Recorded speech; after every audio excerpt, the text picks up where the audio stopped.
ಎಲ್ರಿಗೂ ನಮಸ್ಕಾರ. ಇನ್ಫೋಸ್ಟ್ರೀಮ್ ಯೂಟ್ಯೂಬ್ ಚಾನಲ್ಗೆ ಎಲ್ರಿಗೂ ಸ್ವಾಗತ. ಈ ವಿಡಿಯೋದಲ್ಲಿ ನಾವು ಆಪ್ಟಿಟ್ಯೂಡ್ ಪ್ರಾಬ್ಲಮ್ಸ್ ಸೀರೀಸಲ್ಲಿ ಆ್ಯಾವ್ರೇಜ್ ಸ್ಪೀಡ್ ಬಗ್ಗೆ ಡಿಸ್ಕಸ್ ಮಾಡೋಣ. ಆ್ಯಾವ್ರೇಜಸ್ ಬಗ್ಗೆ ಹಿಂದಿನ ವಿಡಿಯೋದಲ್ಲಿ ಡಿಸ್ಕಸ್ ಮಾಡಿದ್ದೆ, ಅದರ ಲಿಂಕನ್ನು ನಾನು ಡಿಸ್ಕ್ರಿಪ್ಷನಲ್ಲಿ ಕೊಟ್ಟಿರ್ತೀನಿ. ಇದು ಕಂಟಿನ್ಯೂಡ್ ಪಾರ್ಟ್, ಅಂದರೆ ಆ್ಯಾವ್ರೇಜ್ ಸ್ಪೀಡ್. ಸೊ ಆ್ಯಾವ್ರೇಜ್ ಸ್ಪೀಡನ್ನು ಡಿಸ್ಕಸ್ ಮಾಡೋದಕ್ಕಿಂತ ಮುಂಚೆ ನಮಗೆ ಸ್ವಲ್ಪ ಕಾನ್ಸೆಪ್ಟ್ಸ್ಗಳು ಗೊತ್ತಿರಬೇಕು. ಯಾವುದು ಅಂತಂದರೆ ಆ್ಯಾವ್ರೇಜ್ ಸ್ಪೀಡ್. ಮಾಮೂಲಿ ನಮಗೆ ಸ್ಪೀಡಿನ ಫಾರ್ಮುಲಾ ಗೊತ್ತಿರುತ್ತೆ. ಏನು? Speed is equal to distance divided by time. ಅದೇ ರೀತಿ ಆ್ಯಾವ್ರೇಜ್ ಸ್ಪೀಡ್ ಅಂತಂದ್ರೇನು? Total distance divided by total time. Total distance divided by total ಟೈಮ್ನ ನಾವೇನಂತ ಕರಿತೀವಿ? ಆ್ಯಾವ್ರೇಜ್ ಸ್ಪೀಡ್ ಅಂತ ಕರಿತೀವಿ. ಸೊ ಎರಡು ಸಿನಾರಿಯೋಸ್ನ ನೋಡ್ತಾ ಹೋಗೋಣ. ಎರಡು ಸಿನಾರಿಯೋಸಲ್ಲಿ ಎರಡು ಫಾರ್ಮುಲಾಸ್ ಬರುತ್ತೆ. ಅವೆರಡು ಗೊತ್ತಿದ್ರೆ ಈಸಿಯಾಗಿ ಸಾಲ್ವ್ ಮಾಡ್ತಾ ಹೋಗ್ಬೋದು. ಸೊ ಯಾವುದು ಅಂತಂದರೆ, ವೆನ್ ಟೈಮ್ ಈಸ್ ಸೇಮ್ ಅಂತ ಅಂದರೆ speed is equal to distance by time ಅಲ್ವಾ? ಏನಾದ್ರೂ ನಮ್ಮ ಸಿನಾರಿಯೋಸಲ್ಲಿ ಟೈಮ್ ಈಸ್ ಸೇಮ್, ಡಿಫ್ರೆಂಟ್ ಸಿನಾರಿಯೋಸಲ್ಲಿ ಟೈಮ್ ಏನಾದ್ರೂ ಸೇಮ್ ಇದ್ದರೆ ಆವಾಗ ಆ್ಯಾವ್ರೇಜ್ ಸ್ಪೀಡ್ ಏನಾಗುತ್ತೆ? Average speed is equal to x plus y divided by 2 ಅಂತ ಅಂದರೆ ಎಕ್ಸ್ ಪ್ಲಸ್ ವೈ ಅಂದ್ರೇನು? ಇದು ಒಂದು ಡಿಸ್ಟೆನ್ಸ್, ಇದು ಒಂದು distance, different distances divided by 2. ಎರಡು ಏನಾದ್ರೂ ಡಿಸ್ಟೆನ್ಸ್ ಇದ್ದರೆ. ನೆಕ್ಸ್ಟ್ ಅದೇ ರೀತಿ ಏನಾದ್ರೂ when the distance is same, distance ಏನಾದ್ರೂ ಸೇಮ್ ಇದ್ದರೆ ಆ್ಯಾವ್ರೇಜ್ ಸ್ಪೀಡ್ ಏನಾಗುತ್ತೆ? Average speed is equal to 2xy divided by x plus y. So 2xy divided by x plus y. So next ಕ್ವಶನ್ಸ್ನ ನೋಡ್ತಾ ಹೋಗೋಣ. A person travels at a speed of 20 km/h to a certain place. So ಇದೊಂದು place ಇದೆ ಅಂತ ಅಂದ್ಕೊಳ್ಳಿ. Next place. So ಏನು ಮಾಡ್ತಾನೆ? ಒಂದು ಪ್ಲೇಸಿಂದ ಇನ್ನೊಂದು ಪ್ಲೇಸಿಗೆ 20 km/h ಸ್ಪೀಡಲ್ಲಿ ಹೋಗ್ತಾನೆ. And returns back at the speed of 30 km/h. 30 km/h ಸ್ಪೀಡಲ್ಲಿ ರಿಟರ್ನ್ ಆಗ್ತಾನೆ. Find the average speed. So ನಾವು ನೋಡ್ತಾ ಇದ್ದರೆ ಇದನ್ನು ಎ ಮತ್ತು ಬಿ ಪಾಯಿಂಟ್ ಅಂತಂದರೆ ನಮ್ಮ ಹೋಗುವಂಥ ಡಿಸ್ಟೆನ್ಸ್ ಮತ್ತು ಬರುವಂಥ ಡಿಸ್ಟೆನ್ಸ್ ಎರಡೂ ಕೂಡ ಸೇಮ್ ಇದೆ. ಸೊ ಏನಾಯಿತು? ಡಿಸ್ಟೆನ್ಸ್ ಸೇಮ್ ಆಯಿತು. ಸೊ ನಾವು ಯಾವ ಫಾರ್ಮುಲಾ ಯೂಸ್ ಮಾಡ್ತೀವಿ? 2xy divided by x plus ವೈನ ಯೂಸ್ ಮಾಡ್ತೀವಿ. So average speed is equal to 2xy divided by x plus y. So 2 into x value ಏನು? 20 km/h. 20 ಇಂಟು ವೈ ವ್ಯಾಲ್ಯೂ ಏನಾಗುತ್ತೆ? 30. So into 30 divided by 20 plus 30. So ಏನಾಯಿತು? 3 2s 6, 6 2s 12, 12 20 plus 50 ಆಯಿತು. So 1 0 1 0 cancel, 5 1s 5 2s 10, 5 4s 20. So 24 km/h. Average speed ಏನಾಯಿತು? 24 km/h. Next question. If you travel 210 km from town A to town B. So ಇದು town A ಅಂತ ಅಂದ್ಕೊಳ್ಳಿ. Town A ಇಂದ town ಬಿಗೆ ನಾವು travel ಮಾಡ್ತಾ ಇದ್ದೀವಿ. ಎಷ್ಟು distance? Distance is 210 km from A to B at a speed of, speed ಎಷ್ಟು? Speed is equal to 30 km/h. 30 km/h ಸ್ಪೀಡಲ್ಲಿ ಹೋಗ್ತಾ ಇದ್ದೀವಿ. Next, and from there to C ಅಂತ ಅಂದರೆ ಬಿ ಇಂದ ಸಿವರೆಗೂ, ಬಿ ಇಂದ C at speed is equal to 70 km/h. Another per hour for another 140 km ಅಂತ ಅಂದರೆ 140 km extra. Find the average speed of you. So total ನಾವು average ಸ್ಪೀಡ್ನ find out ಮಾಡಬೇಕು. ಸೊ ಆ್ಯಾವ್ರೇಜ್ ಸ್ಪೀಡ್ ಅಂದ್ರೇನು? Average speed is equal to total distance divided by total time. So total distance ಎಷ್ಟು? ಮೊದಲನೇ distance 210 km A ಇಂದ ಬಿವರೆಗೂ, ಮತ್ತು B ಇಂದ ಸಿವರೆಗೂ 140 km. Next ಟೈಮ್ನ ನೋಡ್ತಾ ಹೋದರೆ ನಮಗೆ ಟೈಮ್ ಗೊತ್ತಿಲ್ಲ. ಸೊ ನಮಗೆ ಇಲ್ಲಿ ಡಿಸ್ಟೆನ್ಸ್ ಗೊತ್ತಿದೆ, ಸ್ಪೀಡ್ ಗೊತ್ತಿದೆ. ಅದರಿಂದ ನಾವು ಟೈಮ್ನ ತಗೋಬೋದಾ? ಹೌದು. ಏನು? Speed is equal to distance by time. ನನಗೆ ಬೇಕಾಗಿರೋದು ಟೈಮ್, ಸೊ ಅಲ್ಲಿಗೆ ಕಳಿಸ್ತೀನಿ. So time is equal to distance by speed. So T1 ಅಂತ ಅಂದರೆ ಎ ಇಂದ ಬಿವರೆಗೂ ಟೈಮ್ ಎಷ್ಟಾಗುತ್ತೆ? 210 ಡಿಸ್ಟೆನ್ಸ್ ಡಿವೈಡೆಡ್ ಬೈ 30 ಏನೋ ಸ್ಪೀಡ್. ಸೊ ಎಷ್ಟಾಯಿತು, ಟೈಮ್ ಏನಾಯಿತು 7 ಏನಾಯಿತು 7 hours. Next time to T2 is equal to distance ಎಷ್ಟು 140 divided by speed 70 km/h. So 7 2s 2 hours. So ಏನಾಯಿತು ನಮಗಿಲ್ಲಿ 7 hours plus 2 hours. So total ಎಷ್ಟಾಯಿತು 350 divided by 9 which is equal to 38.88 km/h. 38.88 km/h is the average speed. A bus cover 4 successive distance of 45 km each. 4 successive distance 1 2 3 4. So A B C D E ಅಂತ ತಗೊಳ್ಳೋಣ.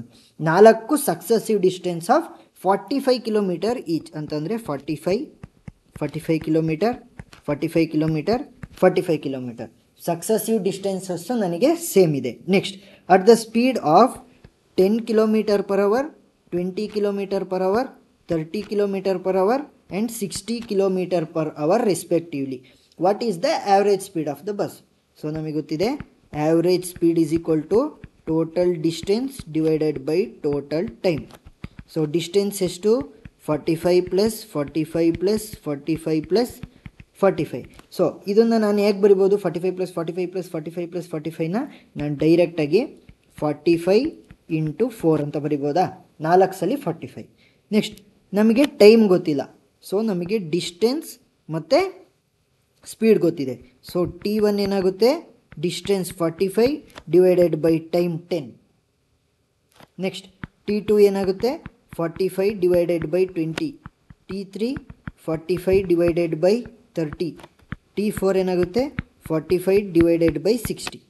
So ಅದನ್ನೇ ಬರೆಯೋಣ 45 by 10 plus 45 by 20 plus 45 by 30 plus 45 by 60.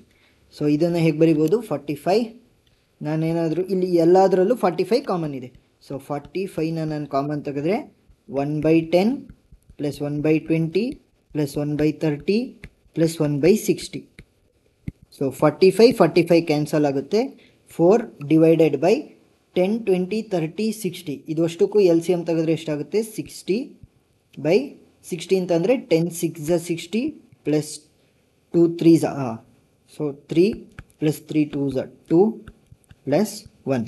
So ಎಷ್ಟಾಯಿತು 4 divided by 12 divided by 60. So 60 ಮೇಲೋಗುತ್ತೆ. ಆವಾಗ ನನಗೆ answer ಏನಾಗುತ್ತೆ 4 into 60 divided by 12. 12 1s 12 5s 5 4s 20 km/h. ನನ್ನ average speed ಏನಾಯಿತು 20 km/h. Next question.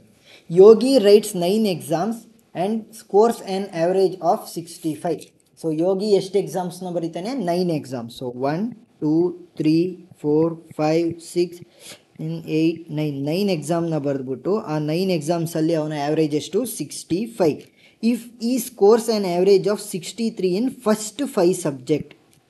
ಮೊದಲ 5 1 2 3 4 5 ಫಸ್ಟ್ 5 ಸಬ್ಜೆಕ್ಟಲ್ಲಿ ಅವನ ಆ್ಯಾವ್ರೇಜ್ ಎಷ್ಟು 63 and 66 in last 5 subject. So 1 2 3 4 5 ಈ 5ನ್ನು ಆ್ಯಡ್ ಮಾಡಿ ನನಗೆ ಆ್ಯಾವ್ರೇಜ್ ತೆಗೆದ್ರೆ 66 ಬರುತ್ತೆ. ಎಷ್ಟು ಬರುತ್ತೆ 66 in the last 5 subject. How much did ಈ score in the 5th subject. So 5th subject ಎರಡಕ್ಕೂ ಕೂಡ ಇನ್ಕ್ಲೂಡ್ ಆಗ್ತಾ ಇದೆ, ಅದಕ್ಕೆ 5th ಸಬ್ಜೆಕ್ಟ್. ಸೊ ನಾವೇನು ಮಾಡಬೇಕು ಸಿಂಪಲ್ ಟೆಕ್ನಿಕ್, ಸಿಂಪಲ್ಲಾಗೆ. ಸೊ ಅವನು ಆ್ಯಾವ್ರೇಜ್ ಮಾರ್ಕ್ಸ್ ಏನಾಗಿರುತ್ತೆ summation of x divided by n. ಈ ಒಂದು ಫಾರ್ಮುಲನ್ನು ಕೂಡ ನೆನ್ಪಿಟ್ಕೊಳ್ಳಿ. Average is equal to summation of x by n. ಅವರೇನಂತ ಕೇಳಿದರೆ ನಮಗೆ ಸಮೇಷನ್ ಆಫ್ ಎಕ್ಸನ್ನು ಹೇಳಿ, ಎಷ್ಟು ಆ್ಯಾವ್ರೇಜ್ ನಮಗೆ ಗೊತ್ತಿದೆ, ಆ್ಯಾವ್ರೇಜ್ 65 ಇದೆ, ಇಂಟು ಎನ್ ಅಂತ ಅಂದರೆ ನಂಬರ್ಸ್, ಎಷ್ಟು ಎಕ್ಸಾಮ್ಸನ್ನು ಅವನು ಅಟೆಂಪ್ಟ್ ಮಾಡಿದ್ದಾನೆ ಅಂತಲೂ ಕೂಡ ಕೊಟ್ಟಿದ್ದಾರೆ. ಸೊ ಈ ಫಾರ್ಮುಲಾನ ನಾನು ಹೇಗೆ ಬರಿಬೋದು summation of X is equal to average into N. So first average into N ಏನಾಗುತ್ತೆ, ಫಸ್ಟು 9 ಎಕ್ಸಾಮ್ಸಲ್ಲಿ ಇದೇನು ಎನ್, ಫಸ್ಟ್ 9 ಎಕ್ಸಾಮ್ಸಲ್ಲಿ ಅವನ ಆ್ಯಾವ್ರೇಜ್ ಬಂದು 65. ಇದೇನಿದು ಆ್ಯಾವ್ರೇಜ್. ಸೊ ಇದರ ಟೋಟಲ್ ಆ್ಯಾವ್ರೇಜ್ ಏನಕ್ಕೆ ಈಕ್ವಲ್ ಆಗಿರುತ್ತೆ, ಇನ್ನು ಉಳಿದಿರುವಂಥ ಸ್ಪ್ಲಿಟ್ ಆಗಿರುವಂತಹ ಆ್ಯಾವ್ರೇಜಸ್ಗಳಿಗೆ ಈಕ್ವಲ್ ಆಗಿರುತ್ತೆ. ಫಸ್ಟು 5 ಎಕ್ಸಾಮ್ಸಲ್ಲಿ ಅವನೇನು ಮಾಡ್ತಾನೆ, ಫಸ್ಟು 5 ಎಕ್ಸಾಮ್ಸಲ್ಲಿ 63 ಅವನ ಆ್ಯಾವ್ರೇಜ್ ಆಗಿರುತ್ತೆ. ಪ್ಲಸ್ ನೆಕ್ಸ್ಟ್ ಲಾಸ್ಟಿಂದ 5 ಎಕ್ಸಾಮ್ಸಲ್ಲಿ ಅವನ ಆ್ಯಾವ್ರೇಜ್ 66 ಆಗಿರುತ್ತೆ. ಸೊ ಇದರಲ್ಲಿ ನಾನೇನನ್ನು ಮೈನಸ್ ಮಾಡ್ತೀನಿ ಅಂತಂದರೆ ಎಕ್ಸ್ನ ಮೈನಸ್ ಮಾಡ್ತೀನಿ. ಎಕ್ಸ್ ಅಂದ್ರೇನು, ಈ ಫಿಫ್ತ್ ಸಬ್ಜೆಕ್ಟಲ್ಲಿರುವಂತಹ ಸ್ಕೋರ್ನ ನಾನು ಎಕ್ಸ್ ಅಂತ ತೊಗೊಂಡು ಅದನ್ನು ಮೈನಸ್ ಮಾಡ್ತೀನಿ. ಯಾಕಂದರೆ 63ಯಲ್ಲೂ ಇದಿದೆ, 66 ಆ್ಯಾವ್ರೇಜಲ್ಲೂ ಇದಿದೆ. ಸೊ ಅದನ್ನು ಮೈನಸ್ ಮಾಡಿಬಿಟ್ರೆ ನನಗೆ ಆ 5th ಸಬ್ಜೆಕ್ಟಿನ ಸ್ಕೋರ್ ಗೊತ್ತಾಗುತ್ತೆ. ಸೊ ಎಷ್ಟು ಸಿಂಪಲ್. ಸೊ ಎಕ್ಸನ್ನು ಒಂದು ಕಡೆ ತೊಗೊಳೋಣ. X is equal to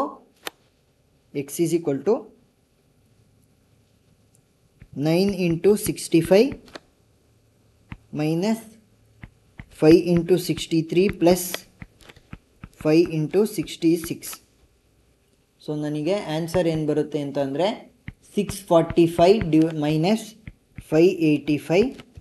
so ನನ್ನ ಎಕ್ಸ್ನ ವ್ಯಾಲ್ಯೂ ಏನಾಗುತ್ತೆ 60. ಸೊ ಅವನ 5th ಸಬ್ಜೆಕ್ಟಿನ ಸ್ಕೋರ್ ಬಂದು 60. The average age of group of 5 friends is 33. ಏನು ನಮಗೆ ಗೊತ್ತಿರೋಂಥ ಫಾರ್ಮುಲಾ ಏನು, average is equal to summation x by n. ಅದನ್ನೇ ಇನ್ನೊಂದು ಥರ ಬರೆಯೋದಾದರೆ summation x is equal to n into average. So ಈ ಎರಡು ಫಾರ್ಮುಲಾ ಕೂಡ ನಮಗೆ ಗೊತ್ತಿದೆ. So average age of the group of 5 friends ಅಂತಂದರೆ n is equal to 5, average is equal to 33. So ಹೆಂಗೆ ಬರಿಬೋದು, 5 into 33 which is equal to, if Arun is replaced by Akshay. So if Arun is replaced by Akshay. So ನಾವೇನು ಮಾಡೋಣ, ಅರುಣ್ನ X ಅಂತ ತಗೊಳ್ಳೋಣ, ಅಕ್ಷಯ್ನ ನಾನು Y ಅಂತ ತಗೊತೀನಿ.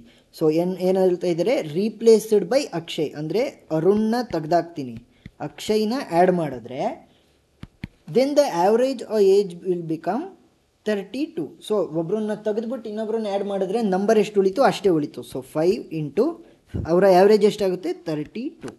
ಸೊ ಇದನ್ನು ಸಿಂಪ್ಲಿಫೈ ಮಾಡೋಣ. ಸೊ ಇವೆರಡನ್ನು ನಾನು ಹೇಗೆ ಬರಿಬೋದು, ವೈ ಮೈನಸ್ ಎಕ್ಸ್ ಅಂತ ಬರಿಬೋದಾ, ಮೈನಸ್ ಎಕ್ಸ್ ಪ್ಲಸ್ ವೈ ಅನ್ನೋದನ್ನು ಅದನ್ನ ಕಾಮನ್ನಾಗಿ ಬರಿಬೋದು. 5 ಇಂಟು 32 ಇದು ಅಷ್ಟನ್ನು ಆ ಕಡೆ ಕಳಿಸ್ತೀನಿ, ಮೈನಸ್ 5 ಇಂಟು 33.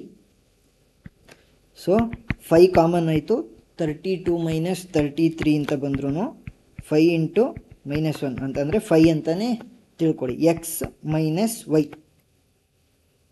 ಸೊ ಇವಾಗೇನಾಯಿತು, ವೈ ಮೈನಸ್ ಎಕ್ಸ್. ಸೊ ಇಲ್ಲಿ ಮೈನಸ್ ಬಂದಿದೆ.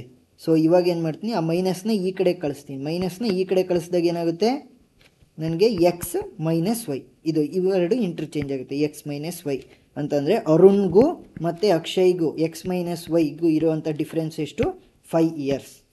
ಎಷ್ಟು, 5 years. Next question. A person purchases 2 dozen of apple for ₹30 per dozen ಅಂತಂದರೆ ಅದು ಆ್ಯಾವ್ರೇಜ್ ಆಯಿತು. ಸೊ ಏನಾಯಿತು, 2 ಡಜನ್ ಆ್ಯಪಲ್ನ ಎಷ್ಟು ಖರೀದಿ ಮಾಡ್ತಾ ಇದ್ದಾನೆ, ₹30 per dozen. And 1 dozen of apple for ₹40 and 5 dozen for ₹20 per dozen. So what is the average cost per dozen of apple purchased by him? So total average ಎಷ್ಟಿದೆ ಅಂತ calculate ಮಾಡೋಕ್ಕೆ ಹೇಳ್ತಿದ್ದಾರೆ. So first ಅವನು ಏನು ಮಾಡ್ದ, 2 dozen ತೊಗೊಂಡ, next 1 dozen plus 5 dozen. So ನನಗೆ formula ಗೊತ್ತಿತ್ತು, average is equal to summation of x by n. Summation of x ಏನು, ಇದು ಎನ್. ಸೊ ಇವಾಗ ಏನಾಗುತ್ತೆ, 3 2 60 plus 1 plus 40 plus 5 2 10, 100 divided by 5 6 7 8. So ಎಷ್ಟಾಗುತ್ತೆ, 60 plus 40 100, 200 divided by 8. So 4 2 4, 5 20, 1 25. So ಏನಾಯಿತು, ₹25. Average ಎಷ್ಟಾಯಿತು, ₹25. Average of 13 number is 20. 13 ನಂಬರ್ಗಳ average ಎಷ್ಟು, 20. 1 2 3 4 5 6 7 8 9 10 11 12 13 ಈ 13 ನಂಬರ್ಸ್ಗಳ ಆ್ಯಾವ್ರೇಜ್ ಎಷ್ಟು? ಈ 13 ನಂಬರ್ಸ್ಗಳ ಆ್ಯಾವ್ರೇಜ್ ನನಗೆ 20 ಬರುತ್ತೆ. If the average of first 6 number is 18, so 1 to 6 first 6 number average 18 ಬಂದರೆ, and that of the last 6 number is 21, last 6 ನಂಬರಿನ ವ್ಯಾಲ್ಯೂ 21 ಬಂದರೆ ಈ 7th ನಂಬರಿನ ವ್ಯಾಲ್ಯೂ ಎಷ್ಟು ಅಂತ ನಾನು ನೋಡಬೇಕಾಗುತ್ತೆ. ಸೊ ಹಿಂದೆ ಇದೇ ಥರದ್ದೊಂದು ಕ್ವಶನ್ ಬಂದಿತ್ತು. ಅದರಲ್ಲಿ ಏನಾಗಿತ್ತು, ಈ 7 ಇರುವ ಅಲ್ಲಿ 5 ಇತ್ತು, 5 ಎರಡರಲ್ಲೂ ಕೂಡ ಇನ್ಕ್ಲೂಡ್ ಆಗಿತ್ತು, ಆದರೆ ಇದು ಇನ್ಕ್ಲೂಡ್ ಆಗಿಲ್ಲ. ಇದನ್ನು ಹೇಗೆ ಸಾಲ್ವ್ ಮಾಡೋದು? ಸಿಂಪಲ್. ನನಗೆ ಫಸ್ಟ್ ಟೋಟಲ್ ಎಷ್ಟಿದೆ? 13 ನಂಬರ್ಗೆ ನನಗೆ ಆ್ಯಾವ್ರೇಜು 20 ಬರ್ತಿದೆ. ನೆಕ್ಸ್ಟ್ ಫಸ್ಟ್ 6 ನಂಬರ್ಸ್ಗೆ ಆ್ಯಾವ್ರೇಜ್ 18 ಇದೆ. ನೆಕ್ಸ್ಟ್ ಲಾಸ್ಟ್ 6 ನಂಬರ್ಸ್ಗೆ ನನಗೆ ಆ್ಯಾವ್ರೇಜ್ 21 ಇದೆ. ಇನ್ನು 7 ಒಂದು ಮಾತ್ರ ಉಳಿದಿದೆ. 7ಅನ್ನು ನಾನು ಎಕ್ಸ್ ಅಂತ ತಗೊತೀನಿ. ಸೊ ಇವಾಗ ನನ್ನ ವ್ಯಾಲ್ಯೂ ಏನಾಗುತ್ತೆ? 13 ಇಂಟು 20 ಎಷ್ಟು?